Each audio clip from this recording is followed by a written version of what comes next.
Back to our top story, day 4 of unrest in Los Angeles. The protests were sparked Friday after federal agents swarmed 3 work sites in the LA area.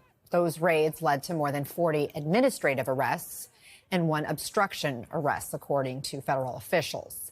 Now, the U.S. attorney appeared to confirm the obstruction arrest was David Huerta, the president of California's powerful 700,000-strong Service Employees International Union.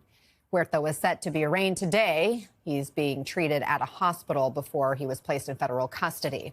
And joining us now is United Service Workers West Vice President Sandra Diaz.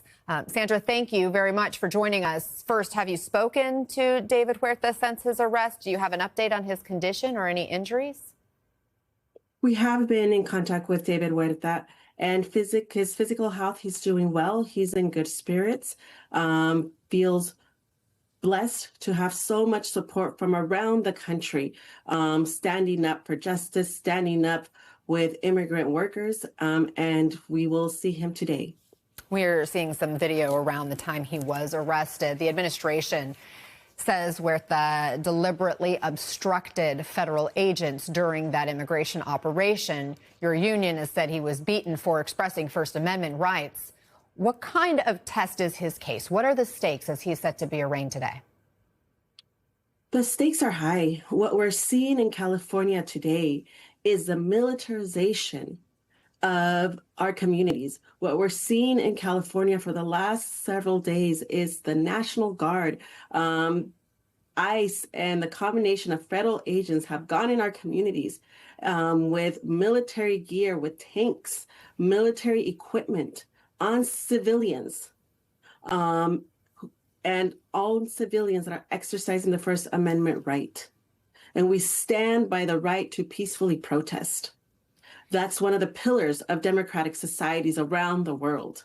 And we're going to fight for this country to continue to be the leading democratic nation. You cannot do that if people cannot peacefully assemble. Can you go back to when David was arrested and what went down? What's his side of the story in terms of how it all unfolded? What we know happened was that David Huerta was advocating for immigrant workers, as he's been doing for decades. Let me say that again. He's been advocating for immigrant workers for decades. And he was assaulted by federal law enforcement, injured, and then taken to the hospital and detained. And he was doing what he knows how to do best, 30 years of experience advocating and standing up for immigrant workers.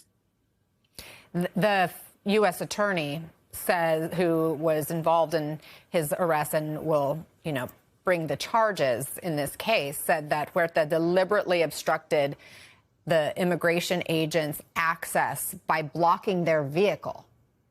What say you? We have seen the statements by the district attorney, and again, we stand by our president, David Huerta. We stand by the right that we have to defend immigrant workers. We stand by the side of justice, and we will see justice today. What do you want people to know about the people who were initially targeted in that ICE operation on Friday? DHS characterized it as 44 administrative arrests. In other words, not criminals.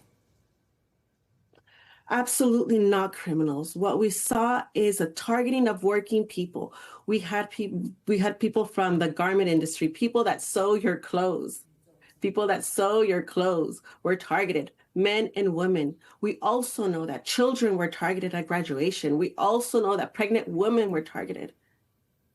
When we talk about the kind of country that we are we the kind of country that sends federal agents to target children, to target pregnant women, to target elderly, to target people that are sewing our clothes, to target workers that are looking to see to mow your lawn, to fix your roof?